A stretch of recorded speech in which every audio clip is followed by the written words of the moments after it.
BBC के दफ्तर पे यानी कि दिल्ली और मुंबई के दफ्तर पे रेड, छापा या सर्वे कुछ भी कह लो, वो होता है। इसके बाद क्या होता है? इसके बाद होता है विपक्ष का हमला।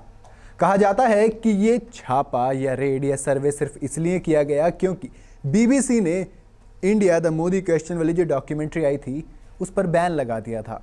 उसी बैन का ये असर है। Every action has a reaction वाला सीन चल रहा है इधर। जब हंगामा होता है तो सड़क से लेकर संसद तक हर जगह ये बात उछाली जाती है। लेकिन अगर मामला देश तक ही रहता तो शायद ख़त्म हो गया होता।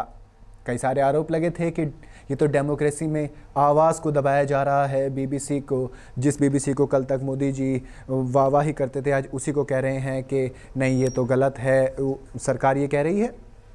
तो अब ये हंगामा सिर्फ देश तक नहीं रहा बल्कि यूके के संसद में भी गूंजा।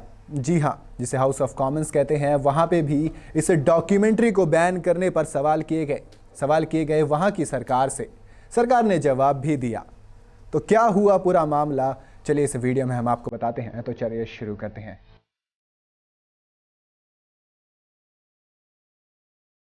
देश की राजधानी दिल्ली और मुंबई के बीबीसी दफ्तरों पर इनकम टैक्स के अधिकारी पहुंचे थे। करीब 3 दिन चले सर्वे के दौरान जानकारी जुटाई गई थी। विभाग ने जानकारी दी थी कि संस्था के कुछ संबंधित अधिकारियों के बयान दर्ज किए गए थे। इसके बाद ब्रिटेन के संसद में ये मुद्दा जमकर उठा। लेबर पार्टी के नेता फाबियन हैमिल्टन ने अभिव्यक्ति की आजादी की रक्षा हर कीमत पर किए जाने की मांग की। उन्होंने कहा, बीबीसी के दफ्तरों पर छापा मारना काफी चिंताजनक है।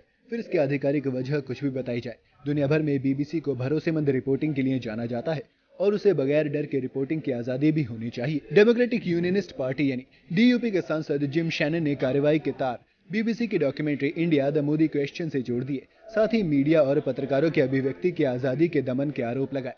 उन्होंने भारत के शिक्षण संस्थानों में डॉक्यूमेंट्री पर हुए बवाल का भी जिक्र किया। शैनन ने कहा, जब छात्रों ने डॉक्यूमेंट्री देखने की कोशिश की तो दर्जनों को गिरफ्तार किया गया। वहीं अन्य छात्र बगैर इंटरनेट और बिजली के रहने पर मजबूर हुए। शैनन ने कहा, भारत सरकार की इस कार्यवाही का पत्रकारों, मानवाधिकार वकीलों, धार्मिक अल्पसंख्यकों पर काफी गंभीर असर हुआ है। क्या मंत्री मुझे और सदन को बता सकते हैं कि सरकार इस मामले में भारतीय उच्चायोग को समन करेगी या समकक्ष के सामने ये मुद्दा उठाया जाएगा? भारतीय मूल के तनमनजीत सिंह डेसी ने भी दावा किया है कि भारत सरकार ने डॉक्यूमेंट्री रिलीज होने के बाद बीबीसी के दफ्तरों पर छापा मारने का कदम उठाया। डेसी लेबर पार्टी से सांसद हैं। उन्होंने सवाल किया, मंत्री बताएं कि समकक्ष से क्या बात हुई। इससे ये सुनिश्चित किया जा सकेगा कि पत्रकार डर या किसी को फायदा पहुंचाए बगैर अपना काम कर सकते हैं। मंत्री डेविड रेटले ने जवाब दिया कि इस संबंध में भारतीय पक्ष से बातचीत की जा चुकी है। उन्होंने कहा, हमने इस मामले को उठाया है और लगातार इस पर नजर भी बनाए हुए हैं। उन्होंने बीबीसी को कॉन्सुलर मदद की पेशकश की भी जानकारी की। उन्होंने कहा कि भारत के साथ गहरे संबंध के चलते भारत सरकार से रचनात्मक तरीके से कई मुद्दों पर बातचीत की गई है। उन्होंने कहा, हम प्रेस की आज़ादी का पूरा समर्थन करते हैं। यही वजह है कि बीबीसी वर्ल्ड सर्विस को फंडिंग देने के लिए तैयार हुए हैं। साथ ही एफसीडीओ भारत में मुख्य भाषाओं के लिए एक्स्ट्रा फंडिंग के लिए भी राजी हुआ है। खैर, आपको क्या लगता है कि ये जो डॉक्यूमेंट्री वाला फंडा हुआ था ये कितना सही था, कितना गलत, और क्या वाकई में ये एक्शन रिएक्शन वाला ही सीन था? मुझे कमेंट में ज़रूर बताइएगा। वीडियो अगर आपको पसंद आई हो तो इसे लाइक और शेयर ज़रूर करें और जाते जाते चैनल को सब्सक्राइब करना बिल्कुल ना भूलें।